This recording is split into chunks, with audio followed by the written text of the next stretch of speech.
যেহেতু আমি শিক্ষক, জাতির বিনির্মাণে আমার সবচেয়ে বেশি গুরুত্ব, শিক্ষায় প্রায় 97 থেকে 98% দায়িত্ব আমি পালন করছি। আমার মাথা থেকে পা পর্যন্ত আপাদমস্তক বৈষম্যে ভরা। সেই বৈষম্য দূরীকরণের জন্য আমি নবগঠিত অন্তর্বর্তীকালীন সরকারের কাছে যে দাবিগুলো উত্থাপন করতে চাই, তার প্রথমত শুধু এখানে সামাজিক যোগাযোগ মাধ্যমে তুলে ধরবো এমনটা নয়, আমরা ইতিমধ্যে তাদের সাথে যোগাযোগ করেছি, শিক্ষক হিসাবে তা আপনাদের মাধ্যমে তুলে ধরছি।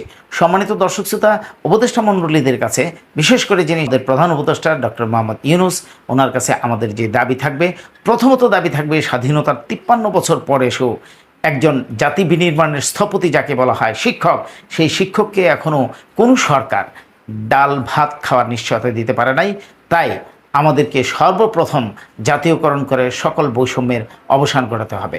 বর্তমান দ্রব্যমূল্যের ঊর্ধ্বগতিতে টিকে থাকার জন্য টেকসই